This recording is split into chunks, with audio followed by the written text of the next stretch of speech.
starts now. Warriors of the ultimate fight. Get in the ring for the ultimate fight. I say we warriors of the ultimate fight. Get in the ring for the ultimate fight. I say we warriors of the ultimate fight. Get in the ring for the ultimate fight. I say we warriors of the ultimate fight. Get in the ring for the ultimate fight.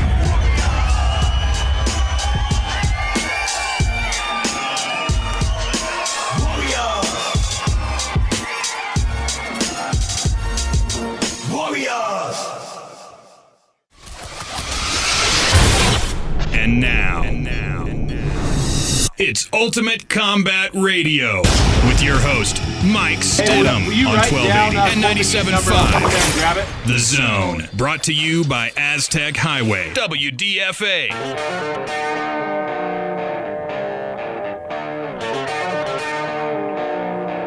All right, guys, take it.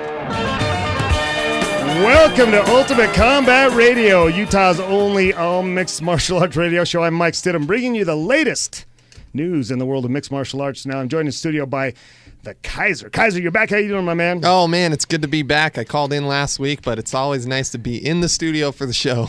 I got to tell you, Brandon, that prior to last week's show, you remember the happy bearded guy, the UFC fighter that was on our show? Yes.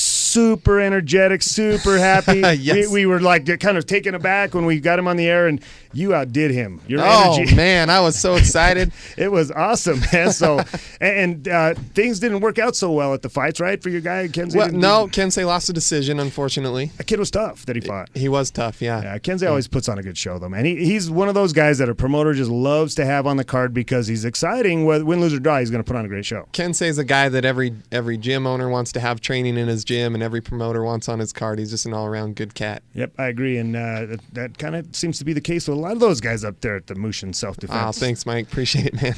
All right, also joining us in studio, a longtime friend and former member of the radio show back in the day, Dr. Sick, Brian Yamasaki. And I got to say, Brian, you're one of my favorite guys. Not just one of my favorite guys, on a personal level, but you're a great character.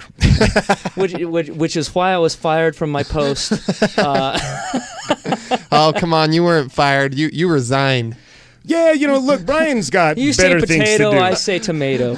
Brian has better things to do than hang out with riffraff like us. And Brian was never fired because, first of all, you're way more insightful. You know way more about this game than both of us put together, I think. There may be some truth I think to that. I will prove both of you wrong by the end of this hour. All right. We're all right with that. Yeah, well, I want to invite you to kind of join in on all the conversations here. But, back when you were on the show, you used to bring super cool guests all the time, and this time is no different. You brought somebody with you. I'm not going to introduce your sidekick right here for just a moment because he is my badass of the week, and I'm glad you brought him along. But I want to get your take on this week's poll question.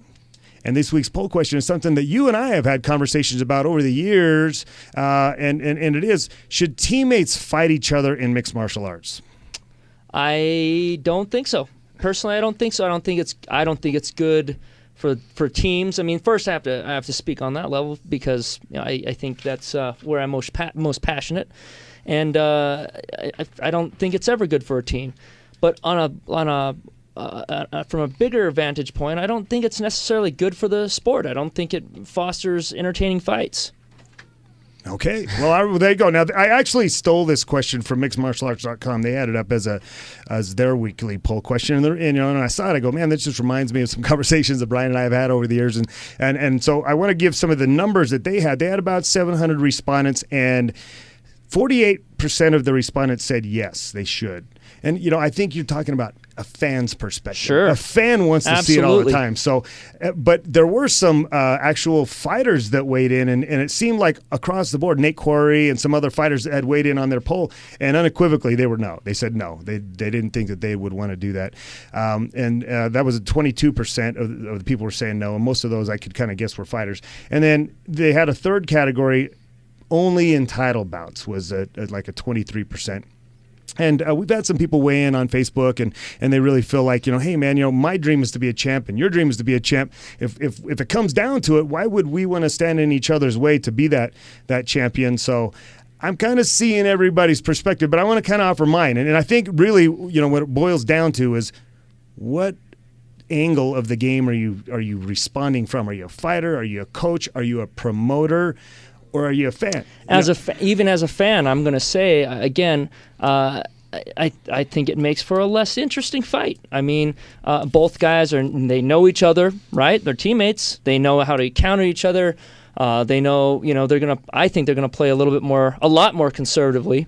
But on a bigger thing, and I almost hesitate to mention this just because we talked earlier, and I don't want to open this can of worms up this early in the show, but maybe I will, and then we'll just continue this conversation throughout the hour. But it's, I think, one of the reasons why MMA has died for me in a large part because of this. It's just two guys fighting now. There's no more story.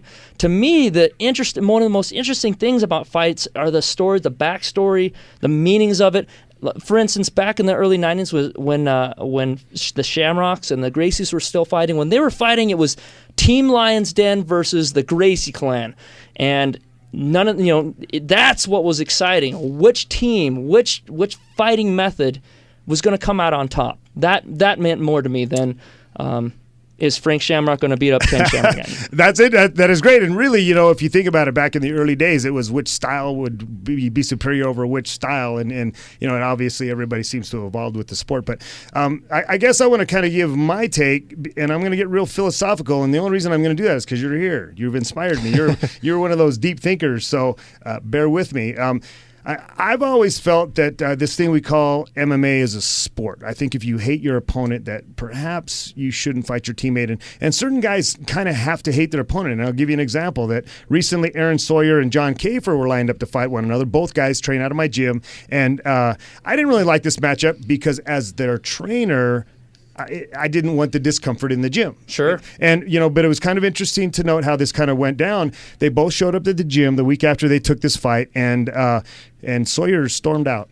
He says, I'm not going to be in the same room as him. And Kafer, on the other hand, he was like, I'm perfectly fine with this, man. In fact, I'll be happy to spar with him tonight. He doesn't care, So he viewed it as a contest of an athletic endeavor, and he didn't really see the difference between punching him in the face sparring or punching him in the face fighting. Whereas, Sawyer had a completely different viewpoint. And this, for me, it kind of goes back to the poll question we had last week. The poll question last week was, is grappling a fight or a match? And I really kind of even took that a little step further as I was kind of analyzing this. I'm going to take a 180-degree change from last week where I said MMA is a fight. Well, I really don't think MMA is a fight. I think it's a match. Or I don't think it's a bout. I don't think it's a match. I think it's a game. It's a game of chess.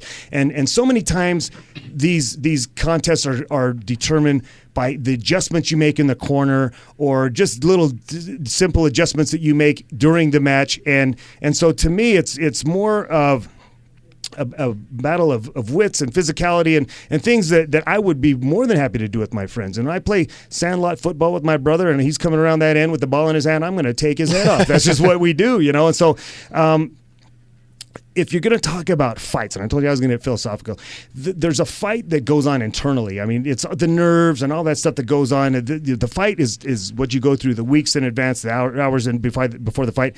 And in my mind, when you mentioned a moment ago how MMA is kind of dead to you, I think that's kind of what's leading to its death, is that people are looking at this as a fight. And I don't think you're ever going to garner a mainstream audience when people think that it is so brutal and archaic and that it's a fight, because football is far more violent than MMA is. When you think in terms of how the velocity they hit each other with, they're hitting each other with far more violent blows than an MMA match is. But the average Joe doesn't see it that way. There's a game going on, and they can watch the game, and there are fights that go on within that game, but the average Joe just doesn't see it that way. Whereas they think MMA, it's just a fight. I think the two things that come to mind when you bring these things up, to stay on the analogy of, say, football. What's more interesting, the University of Utah versus BYU, or BYU's offensive team versus BYU's defensive team? I think that's a great point. And maybe this is digressing a little bit, but I like to see fights where guys hate each other. Well, and then that I'm so glad you said that, because that segues me into the other comment about that internal struggle that you talked about, Mike, and how different people can look at fighting and grappling in completely different ways, or in this case, an MMA match or fight, whatever you consider it. And it kind of brings to my mind, the first name that comes to mind when I think of it in terms of that stuff is Nick Diaz. Here's a guy that you better believe in his heart and soul, if you're across that cage from him, it's a fight. It's a fight. You're there challenging his honor, challenging the honor of his family, of the Cesar Gracie clan, of the Cesar Gracie system, and he's ready to fight you to the death. Well, he gets that way regardless. If one of his teammates, he would have to get in his mind. He's kind of an Aaron Sawyer where he has to hate you to fight you. And to me, that diminishes what we're doing. To me, it turns it into it takes away so much of the intellect that I think he's the last guy that gets me hot under the collar to watch a fight. Well, that's the only guy I probably even know the name of right now. Here's a dude who, in a world where everybody jumps from one gym to another, they stand for nothing but their own, but for themselves, and how far they've come. You don't think Diaz is a guy that stands for anybody but himself? I mean, that guy is the most selfish guy I can think of in MMA. Especially, I don't see how you can say. I mean, and just he has no regard for the rules. I gotta show up at press conferences. To him, that it's just so irrelevant when these are the guys paying your paycheck. I don't think he's interested. To me, that would indicate to me that he's not as self-interested. I mean, that stuff's not important to him. He's not. It's not to self-promote. It's to promote the event, and that's part of your job. It's part of being a professional. And then the other part of being a professional. I'm not saying he's the most professional or the. I hope he's not. I'm sure he's not. But I'm a fan, Nick. I'm a fan. But I just don't think that those things come into his. That's not even part of the equation for him. You're right, and that's what, to me, I think is everything bad about the sport. When the guys it's just all about him. It's not. He's not. Look, man. Whether you like it or not, you're part of something special. The UFC is the pinnacle of your sport, and if you're going to completely disregard what they're asking you to do, that tells me you're self-absorbed. You think you're bigger than the organization. Tito Ortiz found out the hard way. Nick Diaz is finding out the hard way that they're going to go on without you, and in his mind, he didn't think that they could. Well, I don't think you can. I don't think he thought. I think the words "thought" and "mind" should be in the same sentences. All right. So to sum up my opinion, then is that you kind of need to weigh the situation. If it's going to cause a stir in the gym, then you probably want to steer away from it. But if two guys can come in and say, "Look, it's not going to bother us. It's not going to create animosity in the gym here," then why not? Why not go for it? Now, that's my question. That's your question. I want to wait for your answer to the question, but I would love to hear from our listeners. And if you'd like to chime in on this, 456-700-1280 is the number to do so. I want to move on to the next segment here of the show, which is we started this segment a few weeks ago, and it's kind of been popular, the UCE trivia question. Now, Ultimate Combat's been around for quite a while, and answering the trivia question, we kind of look back at the history of UC. You can win some fabulous prizes. And we've been giving away, we got one more set of these. We've been giving away the GSP Rush Fit, a set of 4 workout DVDs, each containing 5 tough mixed martial arts style circuits designed by UFC fighter George St. Pierre and his trainer Eric Owings. So they're pretty cool. We've been giving away, and the people that have gotten them, they feel really good about that. This week's trivia question is, name the first UFC veteran to appear in an Ultimate Combat event. And don't give the answer out, but do you know the answer to that, Brian? I'm going to need some time to think. You're going to have to reflect on it. All right, so quick reminder, if you miss any portion of this show, you can catch up on it by checking out Aztec Highway's YouTube page. We're being filmed right now by the owner of Aztec Highway, Chris Killay, and he posts this stuff up on his YouTube page, so you can kind of see what goes on here in the studio. I want to talk about the Eric Paulson seminar coming up because, to me, MMA be dead to you. But there's a rock star amid the sport in my mind that, I think this guy has such a pedigree that it's awesome. First of all, that he's even coming to Utah and that you get a chance to meet him. But spending 2 days with a seminar, And first of all, I want to thank you guys for bringing it back. It's really cool. So tell the folks that are listening about the Eric Paulson seminar. Oh my gosh, man. I'm so excited for this. It's like Eric Paulson just knows how to make training fun, and I always tell my students this leading up to it. I'm like, you will not be the same person you were before that seminar. I mean, 2 days of training with him in his presence, with him dialing in those little details. When these guys come back the following week to class on Monday or Wednesday, they just don't even move like they used to move. They don't look like the same person. I mean, it is literally a transformation of your fighting game in 1 weekend. And I hate saying this kind of stuff because it sounds so salesy, but I believe it with all my heart, man. When I first started getting into MMA, I was training with Will Bernales and over there at the Pedro Sauer Academy, and he told me, if you want to train MMA and you want to put together your game with the punching and the kicking and the wrestling and the submissions, I recommend you fly out to LA and train with this guy. And at the time, I worked full time. I had plenty of money. I wasn't married yet, and I could have gone anywhere I wanted. So I did my homework and I researched it as best I could, and I met a lot of different people, and that's where I ended up. And I had no ulterior motive or vested interest. I mean, that is of the entire world of training opportunities that were available to me. That's the path I chose, and I think if anybody comes out and tries the seminar, they'll see why. You're absolutely right. And I got to say, I've been in martial arts all my life, and I've been to tons of seminars. And again, I have no dog in this hunt. I'm not making any money off this thing. The Eric Paulson seminar is hands down the best seminar I've ever been to, and for all the reasons you mentioned. So I look forward to seeing him coming in. I was just going to say, one thing that I think he does so well is that he teaches you how to train, and by that I mean not, this is how you do it. You do 15 push-ups. He'll say, okay, he'll teach you 3 leg locks, and the fourth one he'll say, okay, now this one's called the taint lock. You put the guy's foot between your legs, you do this, and blah blah blah, and then you ask the guy, are your toes warm? And then, you realize right then and there that the secret to training is to have fun. Right. And he makes it so fun, and he makes you realize that your everyday training should be like that. Details, when is it going on, and how do people get involved? It's actually next weekend, and they can look us up online or give me a call at 801-842-4831. It's at the Bernales Institute, and it's Saturday and Sunday. They can come in for one day or both if they'd like. And awesome. We're going to have a good time. Good stuff. I'm going to be there. We're going to have a good time. And I understand we have a caller that has an answer to our trivia question. Josh, what's going on, my man?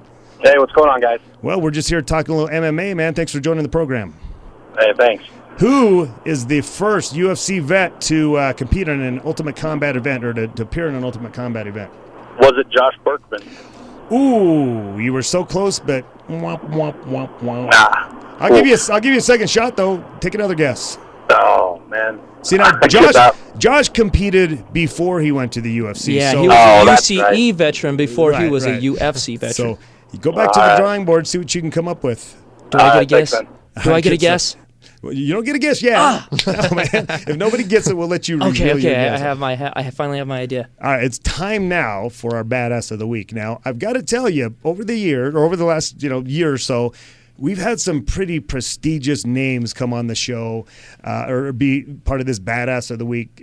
So I don't take this thing very lightly. I take this thing very seriously. And what I look for when I give this award is people that inspire, people that go above and beyond and do things extraordinary and that become inspirational. And I was told a story last week that inspired me because I've been in the martial arts a long time, as I said, and I've been teaching a lot of kids. And last week, Brian had a student that competed in the Naga tournament. We talked at great length about that last week. And he had a student that, why don't you go ahead and tell the story, Brian? Well,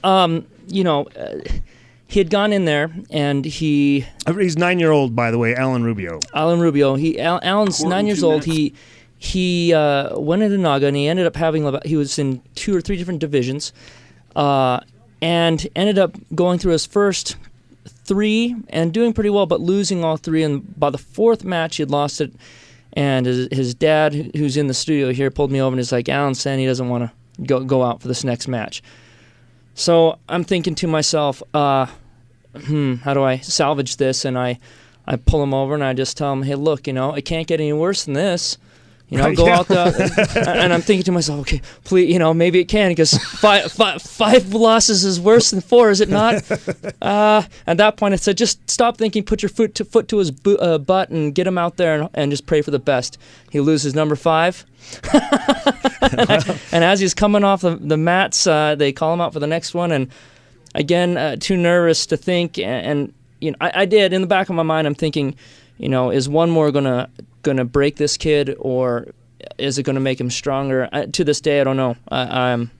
So we're gonna find out. Time will tell. So now, Alan, we brought you in here because, to me, that never say die attitude is exceptional. And so, can you tell us what motivated you? What made you go back out there for the 6th time?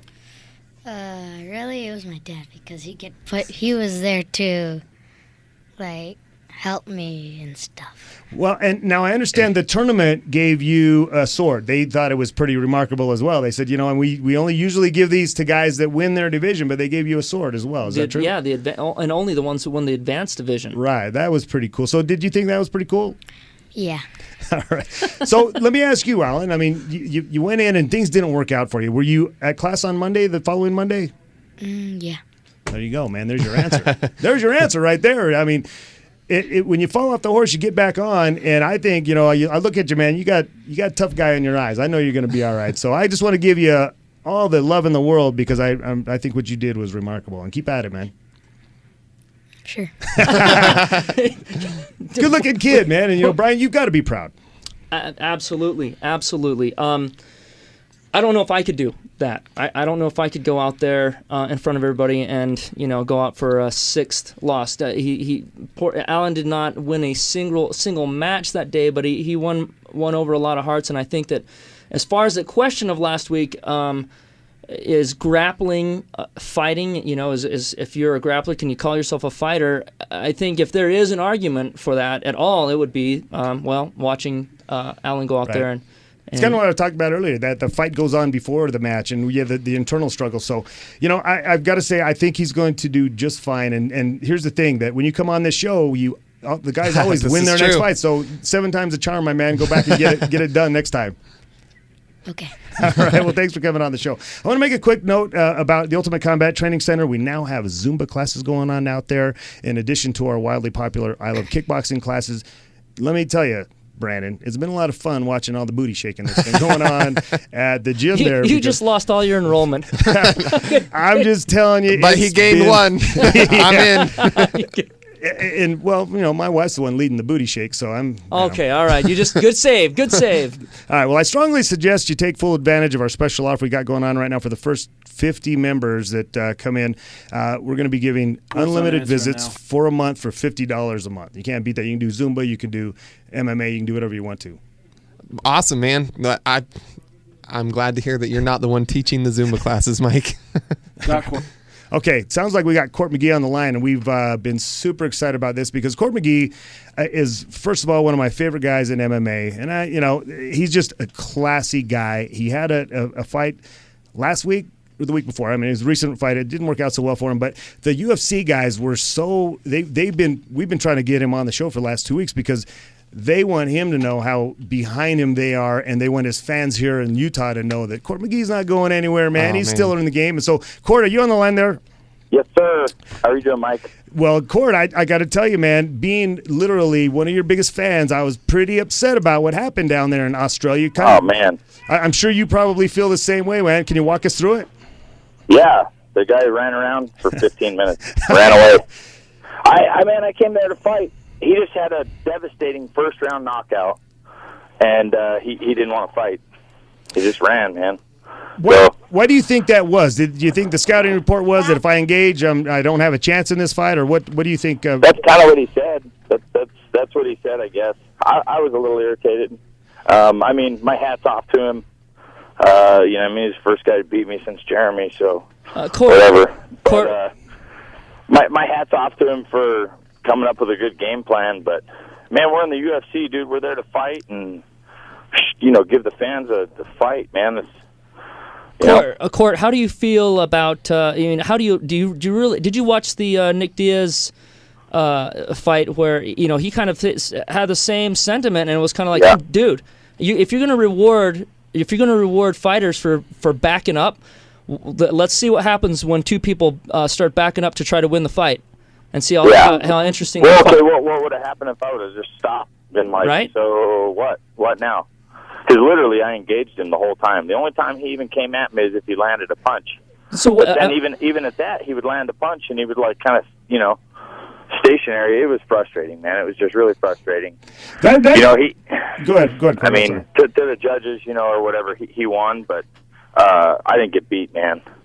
I mean, I had a cut in my nose. I deviated my septum like 2 weeks before. I've had a nasty cut in my nose this whole camp, and so that bled. And then I heard the announcers. They were like, "Oh, he broke his nose. He probably broke his nose." That cut's been in there for like 6 weeks, man. Yeah. I didn't break my freaking nose. And then I had a cut on my ear from Danny, my training partner's out there with me. I cut my ear shooting in on him, working some shot stuff. And so my ear was already cut. It just opened up in the fight. So, Court, is this part of the growing process? Is this part of what's are you going to take anything from this and learn from it and do better next time? Or do you just feel like, I just got robbed? No, I didn't feel like I got robbed. I shot 6 or 7 times, and I had three good shots that I didn't follow through on. And, I was frustrated with myself because in my last fight against that Don Yi Yang, it was the same situation. I didn't follow through on my shots. And when I trained and practiced with Sammy Henson, he's an Olympic silver medalist. He really helped and pushed following through on my shot. And I didn't get to wrestle as much in this camp. And now we've got some of the guys from Utah Valley University, guys we had a couple national qualifiers that are training with us. So we've got an opportunity to work with them a little bit more now. So, I mean, I can see where I went wrong. I'm not putting the blame on him. He came out and executed his game plan or whatever. And, he won in the eyes of the judges, man, and that's what counts. Was this the first time that's happened to you? Was this the first time a guy that just legitimately ran from you and you weren't able to corner him? This is the first time, I've had anybody ever do that. So what do we do differently next time? You get a guy that's gonna obviously now the scouting report is that's how you fight Court McGee. What do we do to change that? Well, I mean, we're obviously going to work. It's hard to cut off. You can't. It's not like in a boxing match when you can cut somebody off in the corner. You got to run the cage, and it's hard to deal with. But and the UFC's cage is huge, and it's big too. Yeah, and so we got to work striking off that. If he goes to the left, I got to throw a hook and come in real tight. Court, have you ever considered doing anything crazy like you said, just complete as he runs away from you, you run away from him, then look over the judge and say, "Is this what you want? Is it? Am I winning now? Am I winning now?" It crossed my mind, but I was like, "Dude, I would be so frustrated. I don't see how you didn't do that." What the hell, man? Then he catches me with then I look like an idiot. But I should have just.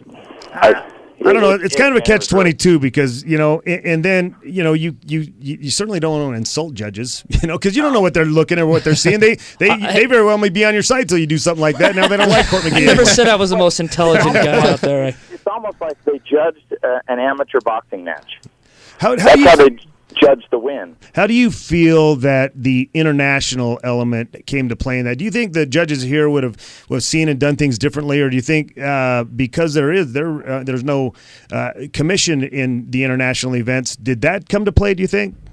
I don't know, man. I don't know how people find judges. I know some judges, and I know some judges that are good judges who've made mistakes, and I know judges that are like blatantly have no idea what is going on as far as wrestling. They've never wrestled. They don't know anything about wrestling or grappling. No jiu-jitsu, no nothing.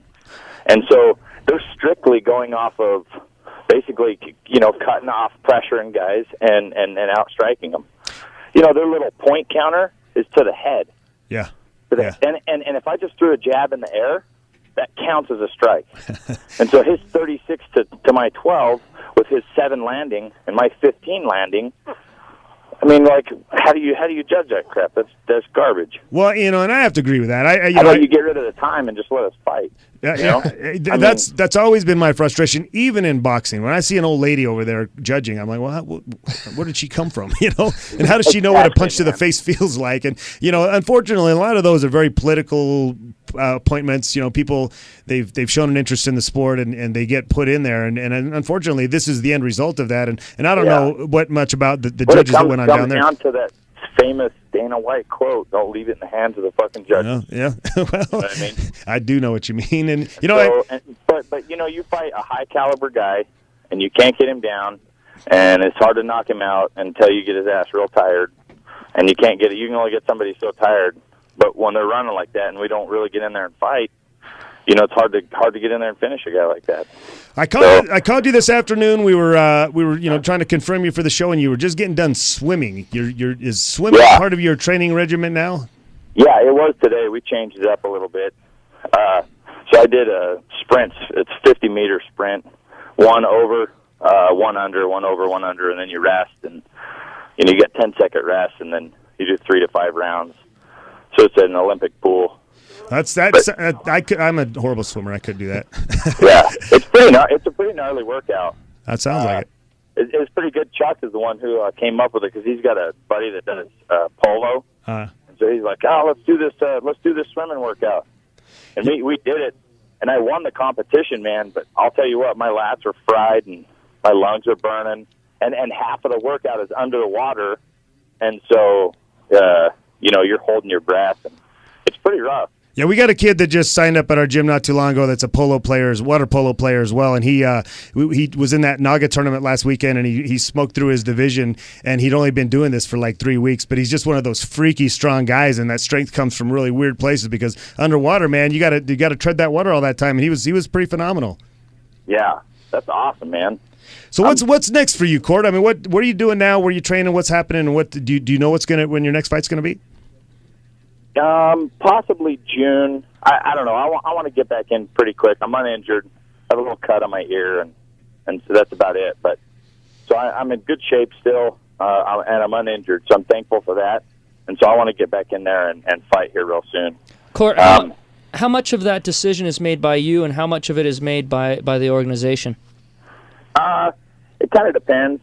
I mean, if I call and say, "Hey, man, I want to fight in June," there's a good possibility that they'll set up something and get something ready. I want to fight in the state. There's a big difference in being away 10 or 12 days early and not having a family around was kind of rough. So I think I'm gonna, hopefully, fight in the States this time, a little closer, and then I'll go out and do it then. Go out and smoke them next time, man. I got to tell you once again, Court, I'm a huge fan, and man, I went through about 3 days of depression when I found out you lost. It was horrible. I didn't sleep, man. It was terrible. And you know what? That's part of what I was so upset about because I know how personally you had to have taken that, and I love you, man. So good luck and keep at it, man. And you got a bunch of fans here, and we're always cheering for you. Right on. Thanks, Mike. All right, Court. Take care, my man. Okay. See you guys. Good guy. Man, we say it every time we talk to him, but he is such a cool class act. It's a cool class act, and then he's just one of those guys that he doesn't have to hate his opponent. He's a classy guy. He'll show up to the press conferences. He'll do all the things he's supposed to do as a professional, like this conversation right here. He didn't need to call and talk to us, but he did it because he knows he has fans that care about him, and so to me, that's what makes MMA special. Guys like him. I completely agree. Court's a stud all the way. All right, we're going to take a break, but before we do, I want to give out the studio lines once again. If you want to call in and weigh on the this week's trivia question, who was the first UFC vet to compete in Ultimate Combat? And then I would love to hear from you on the poll question as well, man. Should teammates fight one another? And when we come back, we're going to get Brandon Kaiser's take on all of that. We got all that and more when we come back.